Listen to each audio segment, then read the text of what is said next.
I've kind of been getting quite a lot of this. I don't know about you, Paul, but I've been getting quite a lot of sort of reports on this and information, reading lots of articles around cloud repatriation, and this is kind of maybe slightly coming in because of the the world economy at the moment, and there's lots of talks about cloud cost management and FinOps and things like that. Lots of organizations maybe for 2023 are actually looking at their sort of cloud budgets and maybe trying to save some costs around that.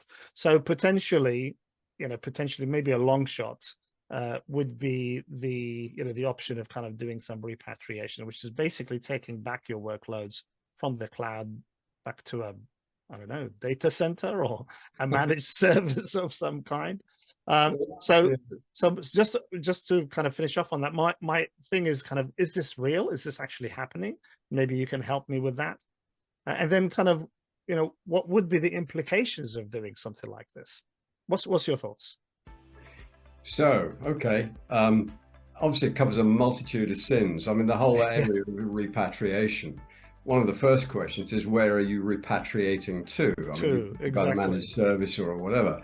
Yeah. It was an interesting report from IDC in 2018, I think it was, that looked at this. And you could also get sucked into the overall headline too. So the overall headline of that was 80% of firms in their survey were repatriating some applications, but you don't get the some applications. But actually what the report, and it's available, free available, so we'll make the link available afterwards, showed that was really interesting was both where they were repatriating to and what sorts of companies were doing it and why. And actually when you broke it down, it was not as crazy as the 80% sounded. So a lot of it is, firms going taking stuff back to private cloud. They started up in public cloud because from a cost startup point of view, that was the thing to do. As they got more complex and more mature, and there may have been issues around data privacy and all those sort of things, there was this sort of move to maybe getting them to private clouds. Now, the likelihood of that being on their own data centers was pretty remote. It could be a private cloud with one of the major cloud providers, or it might be a colo facility, but there was a fairly significant number that were bringing some applications. And this is the point, it's some applications. It's not, you get the headline, you think, God, has everybody put their stuff into the cloud and bringing it all back? And the answer is no, they're not. Vatana, who I've dealt with a number of times, and they're into cloud management in quite a big way, had a state of hybrid cloud report in 2021. Again, that's freely available, so we'll provide the link to that. And again, big headline figure, 72% of the people 350 firms they looked at were repatriating some or all applications. Right. Again, it was back, where were they repatriating it to and why were they doing it? And the interesting thing from their point of view was the breakdown. If you look at it, 41% of those who were doing it said it was because they were repatriating apps that should never have been migrated in the first place. Interesting point. There were others that, the unexpected costs was actually quite low down the show. It was only about 20% of them were doing it because of unexpected costs. But there were problems with performance degradation of applications. And again, it's back to, you and I have talked about this, is as you do your sort of workload placement, workload optimization, you've got to work out what's best. And I know you and I have talked through the sort of 4-stage approach you've got in terms of your own, working with your own business, in terms of telling people what they've got to do in stages to move to the cloud. And so I think there's been a challenge. There was a challenge a few years ago when containerization first came out, and I think we maybe talked about it here before, which was people were suggesting you could just wrap an existing legacy application in a container and put it in the cloud. You think, really? And we could get into a big debate about monolithic applications versus microservices. When do you need to do both? And so I think there has been some problem of people jumping inappropriately into the cloud. But the reality is, there's a whole host of reasons for people bringing back some of them, but usually into a cloud environment, whether it's a private cloud or a hybrid cloud. It's not suddenly saying, hey, we had a legacy data center application which we put in the cloud, and we've now brought it back and running it as a data center legacy application again. That's pretty rare. I mean, Gartner's view was, in 2019, was that only 4% of its customer base that it talked to were repatriating applications, and they were much more focused on that sort of old scale repatriation of legacy apps. So, it's the lies, damn lies, and statistics piece. You can get really wound up with the fact that the high level figures seem to suggest a lot of repatriation going on, and yet when you break it down, what you're finding is, the case is much more nuanced than that. And the other one that I really liked, and again we can provide a link at the end, was a fairly lengthy blog from Andreessen Horowitz. It's on Mark Andreessen, one of Mark Andreessen's companies, and it was called "The Cost of Cloud: A $1 Trillion Paradox." And obviously, Dropbox was one of the sort of major poster childs, if you like, for going down that route. But fundamentally, what they were looking at software companies.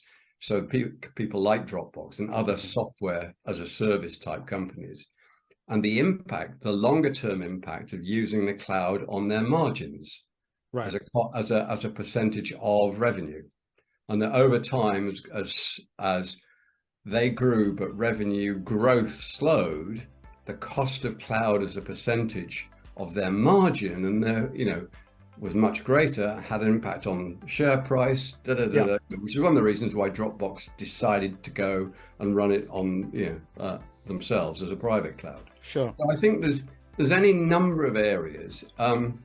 There's a constant flow, but a part of it comes back to know before you go. And again, that's the sort of, if you jump without really taking into consideration, the various stages of what have I got, where have I got it, how important is it, how's it architected, will I be able to re-architect, can I lift and shift, or do I have to re-architect, all those sort of questions. If you don't do that properly up front, you might get bitten. And then of course there is the longer term, and again we've talked about this, the cost implications of the cloud in the longer term. Let's face it, in anything we do, if you buy it, you have to put money up front. If you rent it, over time you find, or you lease it, over time you find that the costs are greater. And I think in the longer term, that's going to be a challenge for the cloud, is that probably, but most people don't want the upfront cost or the lumpy costs or the cash flow issues of buying and then running their own. But from a cost perspective, it isn't necessarily always cheaper. So again, that's my sort of rapid take of where we're at. Yeah, and there's so many different ways to go. Maybe we'll kind of do a part 2 for repatriation sort of in the future. I mean, my thoughts are yes. Is it real? As we said, there is I think potentially cases, but I think they're very few and far between as far as I'm concerned. The implications is probably the kind of the big thing. How are you going to, if we kind of went for that sort of strict black and white, sort of definition, how are you going to repatriate a cloud native application? It's a rhetorical question. So, because that's a completely different rant to discuss that. But I think one of the potential reasons, and you kind of touched on it anyway in terms of cost and so on, is really, are we repatriating because our cloud strategy has not been done properly, that our cloud strategy has failed, and we're kind of, in a panic mode, and we want to go back because we know that sort of data center environment with, virtualization and whatever, versus, continuing to push on. And there's obviously, again, reasons why you should push on. And there is, people are writing about that as well to keep kind of going. But I think one of the reasons, may well be because we just haven't planned our cloud strategy properly. So everything from, how we sort of manage, how we deploy. We talked about the different stages of migration, and people kind of, as you said, lift and shift and then stop there, and there's nothing else to do after that. Well, no, actually, there is a lot to do after that, and it should be a part of an ongoing, process. Your strategy should be 3 to 5 years out, really, not just kind of 18 months kind of approach. So I think that could well be, a reason why some people are kind of panicking and going back, and that might also include just, the migration failed. It was just, the application is not performant. You're getting lots of, negativity from the users or your customers or whatever, and then you again get into a panic and take back the workload to the data center again. I think those are all valid and genuine. I think that's happening because I don't think we are particularly good. I mean, I just think humans are not particularly good at the sort of making the strategy to implementation piece work. Sometimes we're quite good at the longer term strategy, but we then don't implement it properly. So that's an issue. But there's another angle too, which I was at a sort of networking dinner under Chatham House rules sort of late last year on looking at cloud management. And there was a senior architect from a major European financial institution there and talking around things. And he brought up a really interesting point, which was, they were talking about a big analytics program that they developed and put into the cloud and how well it was working. To the point, 6 or 9 months in, the financial accountants were suddenly going, holy moly, the amount of money we're spending on this, we're spending now 2 or 3 times as much on analytics as we did when we had it in-house. Yeah. To which his point was, yes, but you're getting 5 or 6 times the benefit. Yeah, exactly. And he said that was an issue, a real issue, that if you don't join up the technical migration with the business benefits and monitor both, it will appear you're spending an awful lot more money, but you're actually getting an awful lot more value. Yeah. And so I think, again, this is back to FinOps, isn't it? It's back to how do I pull that all together that shows that what we've done might be costing more, but my goodness me, the value we've got out of it is even greater. It's just because we could do 3 or 4 or 5 times more analysis in the cloud in a new environment than we could when it was on premises. So, there are a whole host of it. Like most of these things, there's never one particular reason. But you just have to get focused on all the nuts and bolts of making these things work. And I'm sure we'll come back to a number of other areas where it's about the business. Yeah. And you want to add it's about the business, stupid. It's sort of, if we make it too technically focused, there'll be a whole part of the business that doesn't get it, just sees the cost and goes, that's way too much.